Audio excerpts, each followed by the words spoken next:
When I sat down for my roughly 15-minute hands-on preview with Lagoon, I wasn't sure what to expect.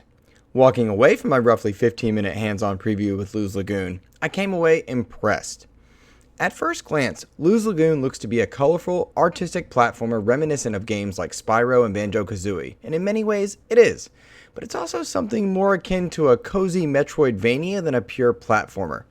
This is something Tiny Roar has done a great job of articulating in my short time playing it, which saw flying, cozy town building, fishing, cheerful NPCs, and customization options to our charming characters. The main premise sees our resourceful protagonist traversing the vibrant Limbo Archipelago in search of her Uncle Lou, and he has mysteriously disappeared. We gain access to his Seaplane delivery service and will be using that plane to explore islands, harvest resources, and hone different crafting skills to complete jobs and grow that same business. The beginning of our demo showcased customizable options and outfits that you gain access to as you level up. A quick programming note here. This B-roll has been provided by the developer as my specific hands-on time was not captured, but it does closely enough resemble my play experience and echo my experiences that I'm comfortable sharing it. After you set your hero up with her different outfits and style, you'll make your way around the island to meet various NPCs and collect jobs from them. Much of what they'll ask you to do involves collecting resources with your vacuum cleaner or trusty Swirler 2000. It's not really a vacuum cleaner, but it operates kind of as such. And you gather those resources and you'll repair various buildings, upgrade your gear, upgrade your seaplane, and visit different science stations while moving about the terrain on the different Archipelago islands. It was fun. The platforming felt tight, it was intuitive, and easy to make use of. Jumping and climbing was second nature to anybody who'd be comfortable with a 3D platformer. However, with the cozy enough feel for those who are not necessarily gaming extraordinaires, you're going to do just fine. This particular build that I demoed did not have a Y-axis inversion accessible, but the devs assured me that it was strictly the build we were working on and the full release would include it just fine. I am one of those weird people who loves a good inverted Y-axis, so I did struggle here and there with it, but that was more due to my inability to control a standard camera, being the odd one out on the Y-axis inversion versus anything else.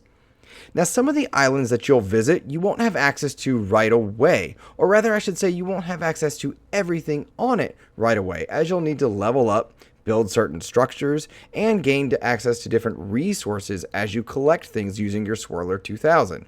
It was fun to walk around the different islands and collect different bug types, repair different portions of terrain, and in general just platform about it as you go. Now, as much as I enjoyed the platforming in the game, the most fun I had was traveling between the islands in the seaplane. The flying felt fantastic, and I immediately made my way into one of the many minigames scattered about the world. It saw me flying through different rings on a timer, and I had a blast. It was so much fun to just move about the world in the plane, as the controls did, again, feel tight and intuitive, doing different barrel rolls and such. And at one point, even a kraken's tentacles rose out of the water and I had to avoid them. It was charming and easy enough to avoid that I was able to just have a good time without stressing in any way. And that's where that perfect balance of being cozy and a platformer Metroidvania comes into play. I also hope you'll notice just how beautiful this world is. The water waves underneath, the shadows, the lighting, and the sunlight, as well as all the colors that pop wonderfully throughout. I genuinely fell in love with this art style from the get-go. You can go to these different islands in the archipelago in any order you like, though you'll be stopped by certain progression points as you traverse. Each had their own distinct styles and biomes, while still maintaining their own tropical feel.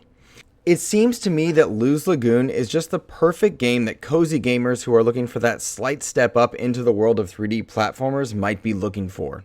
I found a great sense of relaxation and joy as I played through the Lagoon demo, and I'm looking forward to its full release, which is currently scheduled for fall of 2025 on Steam, Switch, and PlayStation.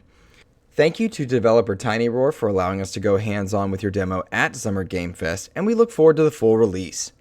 Listeners, please consider supporting XEP by liking, subscribing, and sharing this preview with others.